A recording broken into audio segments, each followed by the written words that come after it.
Royce, Chairman of the House Foreign Affairs Committee. Thank you, Mr. Chairman, Secretary Castro. It's good to see you. Thanks for being with us today.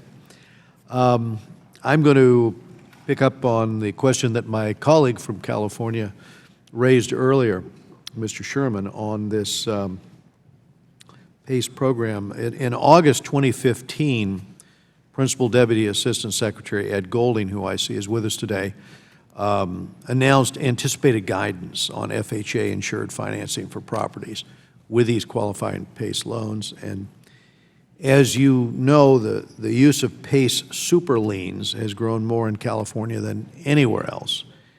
And I think it does pose additional risks for home buyers and lenders who already face some significant hurdles.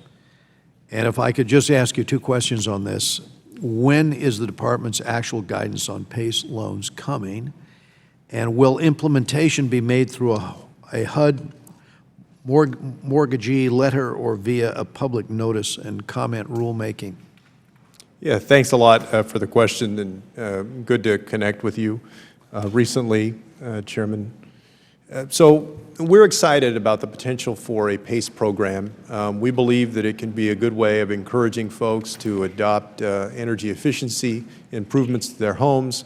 We know that there are several states that have been leaders in this, including your state of California. We also know that there are different ways to approach this, and so this has been part of the gestational period, if you will, for this PACE guidance. We anticipate very likely in the next several weeks that we will offer that. Okay. I believe it's a mortgagee letter, but Ed can check me on that. Okay. But that is something that we are currently working on.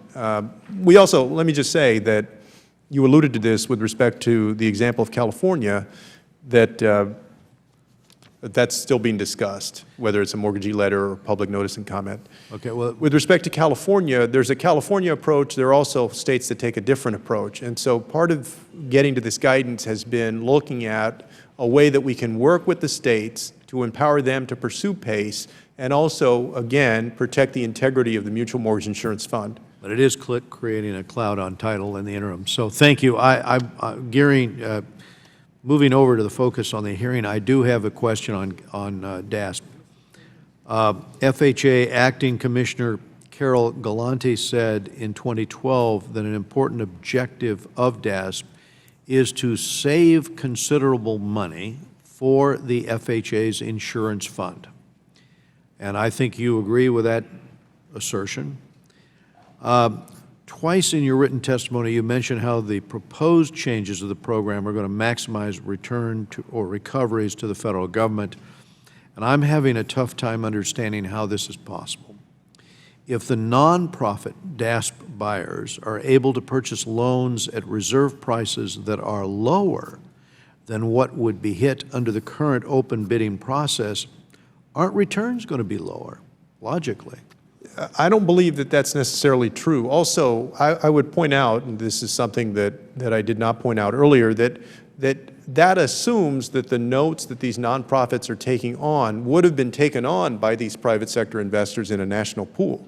That's not necessarily the case. So we believe, and OMB believes, that it won't have a detrimental impact on the fund. Well, let me ask you one last question then. How are you going to gauge success? Because if the relative rate of return, as compared to the traditional REO process, dips below the current 16%, is that then a setback? Or if it dips below 10, at that point, do you have quantitative goals? At that point, do you say, well, it used to be 16?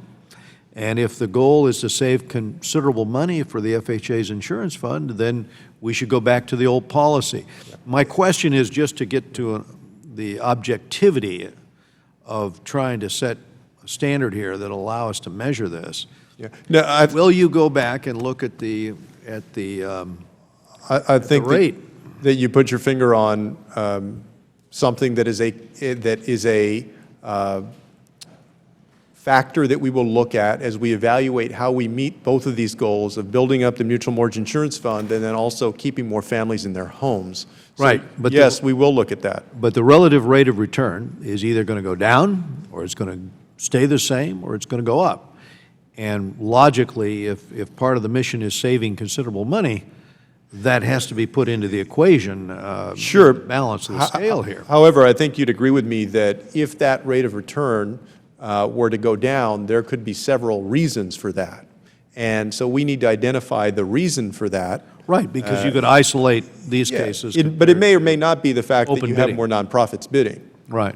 Mr. Secretary, thank you. My time's expired. Time of the gentleman has expired. The chair now recognizes gentleman